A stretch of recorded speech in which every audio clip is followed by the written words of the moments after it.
ኪስን በገንዘብ ለመሙላት ተብሎ ህፃናትን የእድሜ ልክ የመድኃኒት ተጠቃሚ ማድረግ አደገኛው ፕሮጀክት 90% ህዝብ እስር ቤት ውስጥ ነው ያለው። አንድ ፕሬዲያቤቲክስ የሆነ ህፃን ለመድኃኒት አምራች ኩባንያዎችና ለህክምና ኢንዱስትሪ የወርቅ ማዕድን እንደሆነ ነው።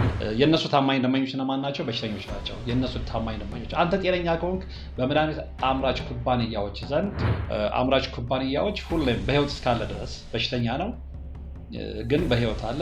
ስለዚህ ሁሌ የእነሱ መድኃኒት ስለሚጠቀም እንደ ወርቅ ማዕድን ነው የሚቆጠረው። የድርጅቱ ባለስልጣን የቀድሞ ኮሚሽነር ናቸው ይህን የተናገሩት። Chronic condition with diabetes, obesity, kidney disease, heart disease, whatever, they go on a lifetime medication. They go on the metformin, they go on the statin, they have lifetime treatments. ሰላም ጤና ይስጥልን። በሀገር ውስጥና በመላው ዓለም ትገኙ ቻናል የተከታታዮች ጋዜጠኛ ወርቅ አፈራው አሰፋ ነኝ። ይኸው ዛሬም እግዚአብሔር ፈቅዶ ተገናኝተናል። ምናልባት ለቻናሌ አዲስ የሆናችሁ ካላችሁ ፕሮግራሙን ሰብስክራይብ እንድታደርጉ ማስታወስ እፈልጋለሁ። ፕሮግራሙንም ላይክ አድርጋችሁ ጀምሮ ሀሳብ አስተያየት ካላችሁ በሀሳብ መስጫው ሳጥን ውስጥ አስቀምጡልኝ። ለዛሬ እንግዲህ ወደ እናንተ ማድረስ የፈለግኩት መረጃ እስከዛሬ ሰራው ከነበረው መረጃ ለየት ያለ ነው። በህፃናት ላይ የተሰራ ያለውን እጅግ አስደንጋጭና አደገኛ ፕሮጀክት የተመለከተ ነው የዛሬው መርሃ ግብሬ። በተለይ ወላጆች እስከ ፕሮግራሙ ፍጻሜ ጽሞና ሰጥታችሁ እንድትከታተሉኝ እፈልጋለሁ። ከህክምና ጋር በተያያዘ እየተሰሩ ያሉ ሸፍጦችን ካሊሜንስ የሚባለው ዶክተር ነው ያጋለጠው። እንግዲህ አንድን ሰው ከህፃንነት እስከ እድሜ ልክ የመድኃኒቶች ቋሚ ደንበኛ ለማድረግ ፕሮጀክት መጀመሩን ነው ይህ ዶክተር ያጋለጠው ወይም ደግሞ የተናገረው። ይህን የተናገረው እንግዲህ ኢምፓክት ቲዮሪ ፖድካስት ላይ ከቶም ባይሉ ጋር ባደረገው እጅግ በጣም አስገራሚ የሆነ ቃለ ምልልስ ላይ ነው። እዚህ ላይ እንግዲህ ብዙ ሚስጥሮችን አጋልጧል። ይህ ሰው የምግብና የመድኃኒት ድርጅቶችን ከማማከር ባሻገር ፋይዘር ተብሎ በሚጠራው ታዋቂ የመድኃኒት አምራች ኩባንያ ውስጥ ይሰራ የነበረ ዶክተር ነው። ዶክተሩ የተናገረው ምንድነው? አሜሪካን አካዳሚ ኦፍ ፔዲያትሪክስ ወይም ደግሞ የአሜሪካ የህፃናት ህክምና አካዳሚ ያስተላለፈውን መልእክት ነው ይፋ ያደረገው። ይህ ተቋም ወይም ደግሞ አሜሪካን አካዳሚ ኦፍ ፔዲያትሪክስ እጅግ ተሰሚነት ያለው ተቋም እንደሆነ ይታወቃል እና እሱ የተናገረው ነገር ትክክል ነው ተብሎ ነው የሚታመነው። እና ይህ ተቋም በህፃናት አመጋገብ ላይ የሰጠው ምክር ምንድነው? ህፃናት ገና ሲወለዱ ፕሮሰስ ግሬን የሆነ ምግብ ሊመገቡ ይገባል ነው። እንግዲህ ብዙዎቻችሁ እንደምታውቁት ህፃናት ገና እንደተወለዱ የእናቶቻቸውን ጡት እንዲጠቡ ነው የሚመከረው። ነገር ግን የጠቀስኩላችሁ ተቋም አሁን አዲስ ባስተላለፈው መልእክት እንግዲህ ፋብሪካ ውስጥ ፕሮሰስ የሆኑ ምግቦችን ሊመገቡ ይገባል የሚል ምክር ነው ያስተላለፈው። ታዲያ ምን ችግር አለው የሚሉ አንዳንድ ሰዎች ሊኖሩ ይችላሉ። ብዙዎቻችሁ እንደምታውቁት እንግዲህ ስለ ስኳር በሽታ ስናነሳ ዳያቤትስ አለ። ሙሉ በሙሉ የስኳር በሽተኛ ስንሆን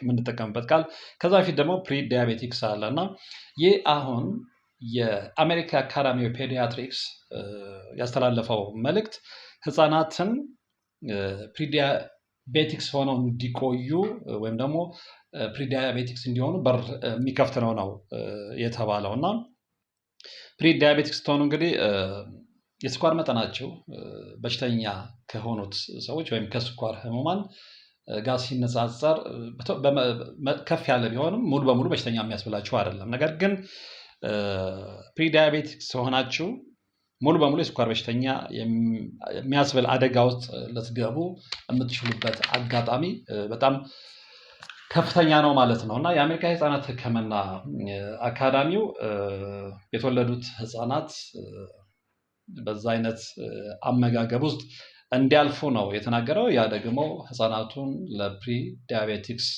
የሚያጋለጥ ነው። ከዛ በኋላ ደግሞ ያው ስኳር በሽተኛ እንዲሆኑ ያደርጋል። ስለዚህ የተፈለገው ለምንድን ነው የሚለው ዶክተር ካሊ ሲነግረን አዋቂዎቹ የስኳር በሽተኞች ቶሎ የመሞት እድላቸው አለ። ህፃናቱ ግን ከልጅነታቸው ጀምሮ እስከ አዋቂነት ዘመናቸው የሚኖርበት የእድሜ መጠን ዘለግ ያለ ስለሆነ ሁሌም የስኳር በሽታ መድኃኒትን እየተጠቀሙ ይኖራሉ። ስለዚህ መድኃኒቱ እንዲሸጥ ነው እና it's all about the money ኬቪን ትሩዶ እንዳለው ማለት ነው።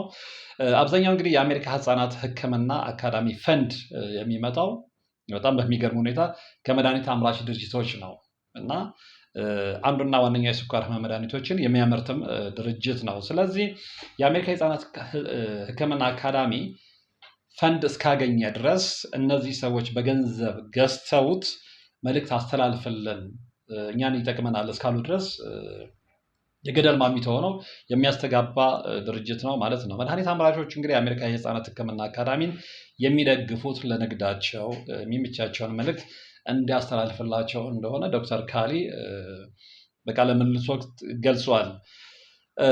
አንድ ፕሬዲያቤቲክስ የሆነ ህፃን ለመድኃኒት አምራች ኩባንያዎችና ለህክምና ኢንዱስትሪ የወርቅ ማዕድን እንደሆነ ነው ዶክተሩ አክሎ የተናገረው። ይሄ ማለት ምንድን ነው? እንግዲህ የወርቅ ማዕድን ሁሌ የቆፈራችሁ ፕሮፊት ወይም ትርፋችሁን ታጋብሳላችሁ ማለት ነው እና ስለዚህ አንድ ፕሪዲያቤቲክስ የሆነ ህፃን ደግሞ ለነዛ የመድኃኒት አምራች ኩባንያዎች ሁሌም በህይወት እስካለ ድረስ በሽተኛ ነው ግን በህይወት አለ። ስለዚህ ሁሌ የእነሱ መድኃኒት ስለሚጠቀም እንደ ወርቅ ማዕድን ነው የሚቆጠረው ማለት ነው። ህፃናቱ እንግዲህ እንዳረጁት በሽተኞች ቶሎ ስለማይሞቱ ነው ያ አይነት አስተያየት የተሰጠው። የዶክተር እህት የሆነችው ሌላዋ ባለሙያ ዶክተር ካሲ በበኩሏ እንደተናገረችው እንግዲህ በአሜሪካ ከሚገኙ ታዳጊዎች ልብ በሉ በአሜሪካ ከሚገኙ ታዳጊዎች 30% ወይም ደግሞ 30 ከመቶ ፕሪ ዲያቤቲክስ ናቸው። 30 ከመቶ ቀላል አሃዝ አይደለም። ከስኳር ህመሙ ጋር ተያይዞ የሚመጡት በሽታዎችም ሌላ ገቢ ማግኛ ምንጮች እንደሆኑ ነው የተነገረው እና ይህንን ስንመለከት የምንመጣው እውነት ወደ ማን ነው? ወደ ኬቪን ትሩዶ እውነት ነው እና በነገራችን ላይ ኬቪን ትሩዶ ይህንን እውነት ከዓመታት በፊት አጋልጦታል።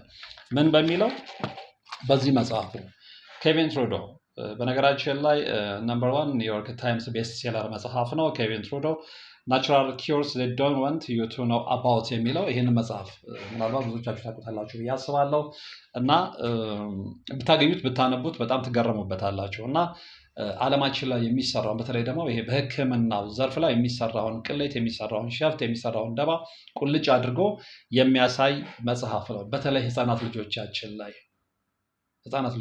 ላይ አሁን እየተሰራ እንዳለው አደገኛ ፕሮጀክት ማለት ነው እና ልጆቹን የስኳር በሽተኛ አድርጎ እድሜ ልካቸው መድኃኒት እየወሰዱ የመድኃኒት አምራች ኩባንያዎችን ኪስ በዶላር እንዲሞሉ እቅድ ተይዞላቸዋል ማለት ነው። ስለዚህ ለምንድን ነው ይሄ የሚሆነው የሚለውን ትሩዶ የሚያብራራው ምንድን ነው? እነሱ ስለምንም ነገር ግድ የላቸውም። ገንዘብ ብቻ ነው የሚያስብ ገንዘብና ገንዘብን ብቻ ማለት ነው እና ኢትስ ኦል አባውት ዘ መኒ ነው የሚለው። እንደውም በዚህ መጽሐፍ ምዕራፍ 3 ላይ ምናልባት መጽሐፉ ያላችሁ ሰዎች እንድታነቡት ስለምፈልግ ነው። ቻፕተር 3 ላይ ኢትስ ኦል አባውት ዘ መኒ የሚለው ላይ በስፋት ገልጾታል። ስለነዚህ ድርጅቶች ከሄልዝ ኬሩ ጋር ስለተያዙ ድርጅቶች ከመድኃኒት አምራች ኩባንያዎች ጋር የተያዘውን ቅሌት በዚህ በቻፕተር 3 ምዕራፉ ላይ በደንብ ምንድነው አብራርቶታል። እንደውም መግቢያው ላይ ምንድነው የሚለው ፕሮፊት ኢዝ ኖት ኤ ፎር ሌተር ወርድ በት ሬፕ ኢዝ አጌንስት ዘ ሎው የሚለውን የጸሐፊው ወይም ደግሞ ደራሱ ያልታወቀ ሰውን ጥቅስም አስቀምጦታል። ስለዚህ ዓለማችን ላይ ሁሉም ነገር አሁን እየተበላሸ የሄደው በሱ እምነት በተለይ ደግሞ የሕክምናው ዘርፍ ላይ ሁሉም ነገር ገንዘብና ገንዘብ ብቻ ስለሆነ ነው የሚለው። ከዚህ ጋር አያይዞ የሚያቀርብልን ማስረጃዎች ወይም መረጃዎች አሉ። ለምሳሌ ይለናል 90% የሚሆነው ህዝብ በአሁኑ ሰዓት ላይ እስር ቤት ውስጥ ነው ያለው። ይሄ እንግዲህ የአሜሪካን እውነት ተንተርሶ የሰራው ነው። ስለዚህ ከአሜሪካ እውነት ላይ ተንሰርሰን ዓለምንም ላይ ይሄ እውነት እንደሚሆን ወይም ደግሞ እንደሚከሰት መገመት አይከብደንም እና 90% ህዝብ እስር ቤት ውስጥ ነው ያለው እና እስር ቤት ውስጥ እንዲገባ ያደረገው ከገንዘብ ጋር የተያዘ ወንጀል ነው። ሌላው ደግሞ 75% የሆኑ ግድያዎች የተፈጸሙት ለገንዘብ ሲባል ነው የሚል አሃዝ አስቀምጦልናል። ቀላል ቁጥር አይደለም እና እንግዲህ በመድኃኒት አምራች ኩባንያዎች ባለቤቶች ዘንድ ሁለት አብይ ዓላማዎች አሉ የሚፈለጉ። አንደኛው እጅግ በጣም ብዙ ትሪሊዮን ዶላር ማትረፍ ነው። ሌላው ደግሞ ያንን ተንተርሶ በተቀናቃኞቻቸው ላይ የላቀ ኃይል ወይም ደግሞ ተጽዕኖ ማሳደር ነው ወይም ደግሞ የላቀ ኃይልና ተጽዕኖ ባለቤት መሆን ነው እና ሁለቱን ነገሮች ይዘው እስከሄዱ ድረስ ሌላ ነገር አይታያቸውም። ገንዘብና ገንዘብ ብቻ ነው የሚታያቸው። ስለዚህ ስለ ህፃናት ግድ የላቸውም። በዓለም ላይ የሚኖሩ ሰዎች አለቁ አላለቁ they don't care ነው ሲል የሚነግረን እና እንግዲህ ጤናማ ሰው ከሆን ወይም ደግሞ ጤናማ ሰው ከሆንክ ለመድኃኒት አምራች ኩባንያዎች አስፈላጊ ሰው ነህ ነው የሚለው ኬቪን ትሩዶ።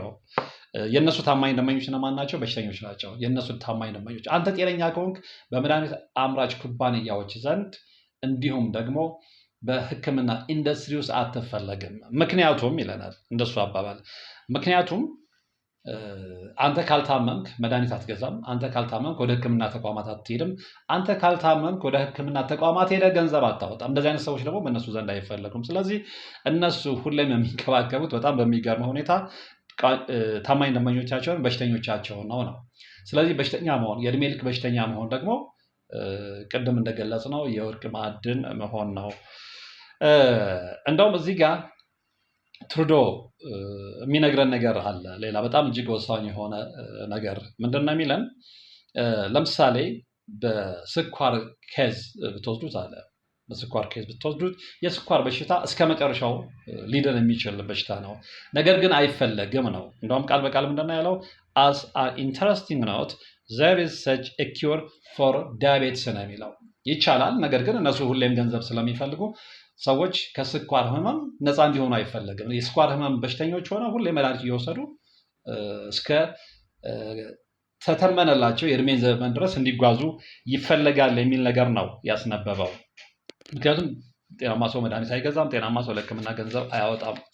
ሰው ሁሉ እንግዲህ ጤናማ ከሆነ ብዙ ትሪሊዮን የሚያገኙበት ንግድ ይቆማል። ስለዚህ ሁሌም በሽታ ወይም በሽተኛ ሰው መኖሩ ግድ ነው ማለት ነው እና በጤና አጠባበቅ ወይም ደግሞ በጤና ተቋማትና በመድኃኒት አምራች ድርጅቶች ውስጥ ተሰማርተው ያሉ ግለሰቦች ወይም ደግሞ ባለቤቶች ሀብታሞች፣ ጨካኞችና ስግብግቦች በመሆናቸው ከትርፋቸው ውጭ የሰው ልጆች ጤንነት አያሳስባቸውም፣ ግዳቸውም አይደለም ሲል ነው ትሩዶ የነገረን እና ይህንን ስንመለከት ከዶክተር ካሊ ኖት ጋር አብሮ የሚሄድ ነው። እንግዲህ ትሩዶ እዚህ ጋር አንድ በጣም የሚገርም ምሳሌ ይሰጠናል እና ምንድን ነው የሚለን? ለምሳሌ ይላል አንድ ለረጅም ጊዜ ልምድ ያለው ሳይንቲስት ላቦራቶሪ ውስጥ የሚኖር ሳይንቲስት አማዞን ውስጥ ሄዶ አንድ ፕላንት አገኘ ይለናል። ያ ፕላንት በፕሮሰስ ወደ ሻይ ቅጠልነት ይቀየራል። ይቀይረውና አንድ አዲስ ዓለምን የሚያስፈነጥስ ግኝት አገኘ። ያ ከአማዞን የተገኘው ፕላንት ወደ ሻይ ቅጠልነት ተቀይሮ ያንን የተጠቀሙ ያንን ደግሞ በሻይ የሚጠጡ ሰዎች በአንድ ሳምንት ውስጥ ከካንሰር በሽታቸው ሙሉ በሙሉ ይፈወሳሉ።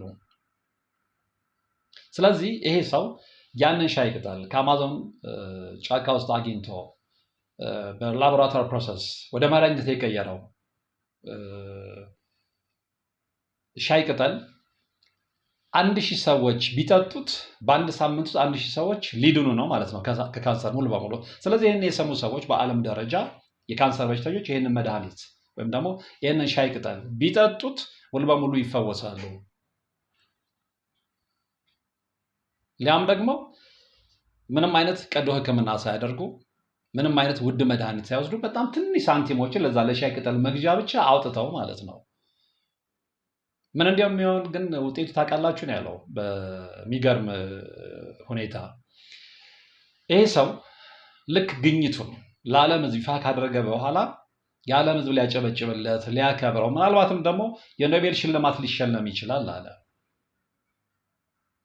ነገር ግን ያ መድኃኒት ወደ ገበያ አይወጣም። እንደውም ፌዴራል መንግስቱ ይሄንን ሪሰርቸር ይዞ እስር ቤት ውስጥ ነው የሚወረውረው። ምን ስበብ ሰጥቶ? ያለ ላይሰንስ ወይም ደግሞ ያለ ህጋዊ ፍቃድ መድኃኒትን በመስራት በሚል እንዲህ አይነት ድርጊት የተፈጸመባቸው በርካታ ሪሰርቸሮች አሜሪካ ውስጥ አሉ ይለናል ኬቪን ትሩዶ በዚህ መጽሐፉ ማለት ነው። ስለዚህ ይሄ የሆነው ለምንድን ነው የሚለውንም ሲያብራራ ይሄ ሪሰርቸር ጠቃሚ የሆነ ነገር ለዓለም ማበርከቱ እየታወቀ እዛ ውስጥ የሚሆነው ምንድነው?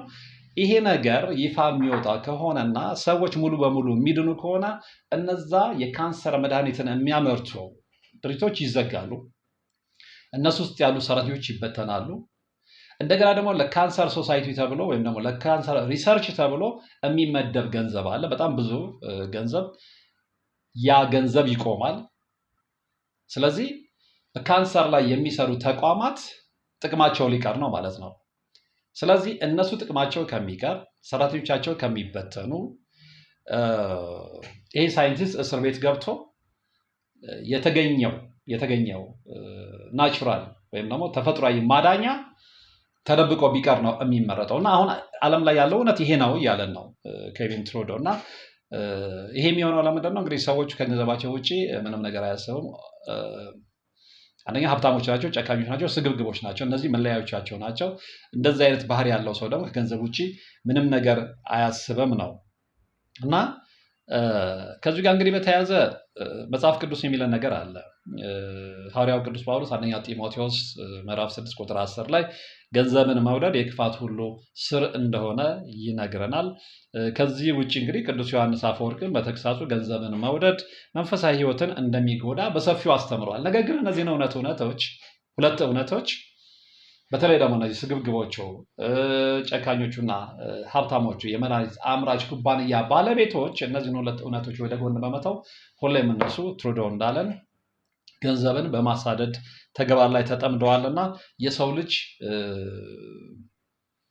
ሁሌም በሽታ ውስጥ እየተመላለሰ ይኖራል ማለት ነው። በሽታዎችን ማዳን አቅቷቸው አይደለም። እና እንደውም ትሩዶ እንደሚነግረን አብዛኛው በሽታ ያለ ሰርጀሪ እንዲሁም ደግሞ ያለ መድኃኒት መዳን ይችላል ይላል። አብዛኛው ናቹራል የሆነ ነገሮችን እነሱ ግን ናቹራል የሆኑ መድኃኒቶችን እንድንጠቀም አይፈልጉም። እንደውም ምንድን ነው የሚለው ኢንክሉድስ ዘ ናቹራል ኪውርስ ፎር ሞር ዛን 50 ስፔሲፊክ ዲዚዝ ነው የሚለው። እነዚህ በተፈጥሯዊ ሁኔታ የምንድንባቸው መድኃኒቶች ከ50 በላይ የተለዩና ዋና የተባሉ በሽታዎችን ማዳን ይችላሉ። ነገር ግን የመድኃኒት አምራች ኩባንያዎች ያንን አይፈልጉትም። ለምን? ኢትስ ኦል አባውት ዘ መኒ፣ እሱ እንዳለው ማለት ነው። ገንዘብና ገንዘብ ብቻ ስለሚፈለግ ማለት ነው። እና ለመሆኑ እነሱ እነማን ናቸው? የዓለም ሕዝብ መዳን እየቻለ እንዲድን የማይፈልጉ ሁሌም በዓለም ሕዝብ በሽታ በተለይ ደግሞ በጣም አሰቃቂ ቢሆነው የልጆች በሽታ ገንዘባቸውን በትሪሊዮን ዶላር መሙላት የሚፈልጉት ሰዎች እነማን ናቸው? ድርጅቶች እነማን ናቸው? ግለሰቦች እነማን ናቸው የሚለው ስንመለከት እንግዲህ ከፊት የሚቀድሙልን እነ ዴቪድ ሮክፌለር ናቸው። ሀብታሞቹ ግዙፍ የሆነ በዓለም ላይ ታዋቂ የሆኑ የመድኃኒት አምራች ኩባንያዎች ያሏቸው እነ ዴቪድ ሮክፌለር ናቸው። ከዛ ውጭ እንግዲህ ኤፍዲኤ ወይም ደግሞ ፉድ ኤንድ ድራግ አድሚኒስትሬሽን ኦፍ አሜሪካ፣ ይሄ ብዙዎቻችሁ ታውቁታላችሁ፣ የአሜሪካ የመድኃኒትና የምግብ ቁጥጥር ባለስልጣን ነው። እነሱ ይሄ ነገር እንዲሆን አይፈልጉም። ምክንያቱም ፌዴራል መንግስትም ቢሆኑ ከመድኃኒት አምራች ኩባንያዎች ጋር የጥቅም ተጋሪነት ስላላቸው ፕራዮሪቲ የሚሰጡት ለመድኃኒት አምራች ኩባንያዎቹ ነው። እዚህ ጋር እንግዲህ የኤፍዲኤ ወይም ደግሞ ፉድ ኤንድ ድራግ አድሚኒስትሬሽን የአሜሪካ መድኃኒትና የምግብ ቁጥጥር ባለስልጣን የቀድሞ ኮሚሽነር ኸርበርት ላይ የተናገሩት ነገር አለ። በጣም የሚገርም ንግግር። ምንድን ነው ያሉት? ሰዎች ኤፍዲኤ ይጠብቀናል፣ ይከላከልልናል ብለው ሲያስቡ ያበሳጩኛል። በእነሱ ሀሳብና በድርጅቱ ተግባር መሀል ያለው ልዩነት የሌሊትንና የቀንን ያህል ነው። ልብ አድርገው እንግዲህ ሰዎች ለኤፍዲኤ የሰጡት አመለካከት፣ ሀሳብ፣ ደረጃ፣ ቦታ አለ። እንግዲህ ትልቅ ድርጅት ነው። የአሜሪካ የመድኃኒትና የምግብ ቁጥጥር ባለስልጣን ያለውን ቦታ ተመልከቱ። ሰዎች እንደዛ ብለውም ቢያስቡ ተግባሩ ግን እነሱ ከሚያስቡት በጣም የራቀ ነው። በተቃራኒው ነው እየተጓዘ የሚሄደው። ይህንን የተናገረው ሌላ መንገደኛ ሰው አይደለም።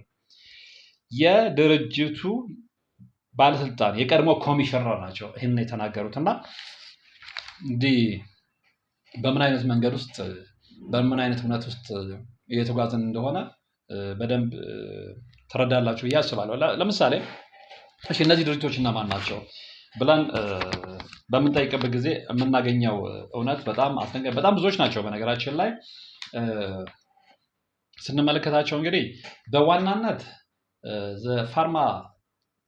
ፋርማሲውቲካል ካምፓኒስ የመድኃኒት አምራች ኩባንያዎች አሉ። እንደገና ደግሞ የምግብ አምራች ኩባንያዎች ወይም ደግሞ ፉድ ካምፓኒዎች አሉ። ትሬድ አሶሲዬሽኖች ወይም ደግሞ የንግድ ማህበራት አሉ። እና በዝርዝር ስንመለከታቸው ከእነሱ እነማን እናገኛለን? አሜሪካን አካዳሚ ኦፍ አለርጂ አስማ ኤንድ ኢሚኖሎጂ፣ አሜሪካን አካዳሚ ኦፍ ቻይልድ ኤንድ አዶለሰንት ሳይካትሪ፣ አሜሪካን አካዳሚ ኦፍ ፋሚሊ ፊዚሺያንስ፣ አሜሪካን አካዳሚ ኦፍ ኒውሮሎጂ፣ አሜሪካን አካዳሚ ኦፍ ፔዲያትሪክስ፣ አሜሪካን አሶሲዬሽን ኦፍ ኒውሮሎጂካል ሰርጀንስ፣ አሜሪካን አሶሲዬሽን ፎር ዘ ስተዲ ኦፍ ሊቨር ዲዚዝ፣ አሜሪካን ቦርድ ኦፍ ሜዲካል ስፔሻሊቲስ፣ አሜሪካን ካንሰር ሶሳይቲ ልብ አድርጉ በብዛት የሰራበት ያለው ይህ ማህበር ነው። አሜሪካን ኮሌጅ ኦፍ ካርዲዮሎጂ፣ አሜሪካን ኮሌጅ ኦፍ ቸስት ፊዚሺያንስ እያለን መቀጠል እንችላለን። እና እነዚህ ድርጅቶች በሰው ዘንድ ያላቸው ተቀባይነት ይታወቃል። ሰዎች እነዚህን ድርጅቶች ሲያስቡ በቃ በትክክል ሰዎችን ለማዳን ሰዎችን ሊጠቅሙ ነገር ግን ትሩዶም እንደሚነግረን አሁን እነ ዶክተር ካሊ እነ ዶክተር ኬሲም የወጡ እንደሚናገሩን በሕክምናው ዘርፍ ላይ በተሰማሩ ተቋማት በኩል እየሆነ ያለው ነገር በጣም አስደንጋጭ ነው። በተለይ ደግሞ ህፃናት ላይ እየተሰራ ያለው አስደንጋጭ ፕሮጀክት በግፊት ወይም በሰላማዊ ሰልፍ አንድ አይነት እርምጃ ካልተወሰደበት ከዚህ በኋላ የሚመጣው ጄኔሬሽን በሽተኛ ጄኔሬሽን ነው። እስፔሻሊ ደግሞ በስኳር ህመም የተያዘ ጄኔሬሽን። እንግዲህ ቅድም ዶክተር ካስ የተናገረችው ነግሬያቸዋለሁ። አሜሪካ ውስጥ የሚገኙ ቲኔጀሮች 30%ቱ ፕሪዲያቤቲስ ናቸው። ስለዚህ ወደ ዲያቤቲስ ለመቀየር ወይ ደግሞ የስኳር ሙሉ በሙሉ የስኳር ህመምተኛ ለመሆን የሰፋ እድል አላቸው ማለት ነው። ስለዚህ እነዚህ ልጆች እድሜ ልካቸውን በህይወት እስካሉ ድረስ የስኳር ህመምን ምናልባት ታብሌት ሊሆን ይችላል፣ ምናልባት ኢንሱሊን እየተወጉ ሊቆዩ ይችላሉ። እሱ ብቻ አይደለም፣ ከዛ ጋር ተያይዘው የሚመጡ በሽታዎች አሉ። እንግዲህ የስኳር በሽታን ተከትሎ ደም ግፊት፣ ኮሌስትሮል የመሳሰሉ በሽታዎች ይመጣሉ እና ስለዚህ እነሱም ተጨማሪ መድኃኒቶች ያስፈልጓቸዋል።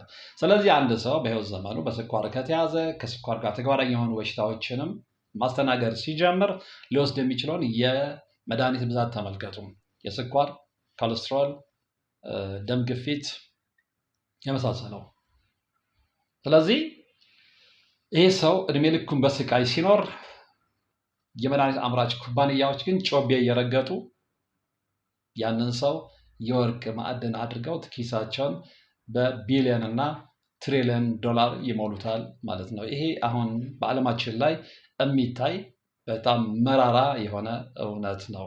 ያውም ደግሞ እዛ ውስጥ የነበሩ ሰዎች ያጋለጡት ማለት ነው። እና እንግዲህ ከዚህ መዳን የሚቻለው እግዚአብሔርን በመጠጋት ነው። ሌላ ምንም አይደለም። የሰው ልጆች ገንዘብን እያመለኩ ሲሄዱ ከዚህም የበለጠ ኃጢአት ይሰራሉ እና በሕክምናው ዘርፍ ውስጥ ያለው ኃጢአት ግን ከቃል በላይ ነው። ኪስን በገንዘብ ለመሙላት ተብሎ ህፃናትን የእድሜ ልክ የመድኃኒት ተጠቃሚ ማድረግ አደገኛው ፕሮጀክት። በዚህ ላይ አስተያየታችሁ ምንድን ነው? ጻፉልኝ፣ ደውሉልኝ፣ እናወራለን። ምናልባት ሕክምናው ላይ ያላችሁም ሰዎች መፍትሄ የምትሉት ነገር ካለ የምታውቁትን ነገር ሌሎች ብታስተምሩ መልካም ነው ብዬ አስባለሁ እና በተለይ በከፍተኛ ሁኔታ በሕክምናው ላይ ያላችሁ ሰዎች ይህንን አስመልክቶ የእናንተንም ሀሳብ ብታጋሩን መልሰን ለተመልካቾች የምናቀርብ ይሆናል። እንግዲህ ለዛሬ ያዘጋጀሁላችሁ መርሃ ግብር የተከታተላችሁት ነበረ። አብራችሁኝ ስለነበራችሁ ወደፊትም አብራችሁኝ ስለምትሆኑ ከልብ አመሰግናለሁ። በቀጣይ በሌላ መርሃ ግብር የምንገናኝ ይሆናል። እስከዛው ግን በያላችሁበት ሰላም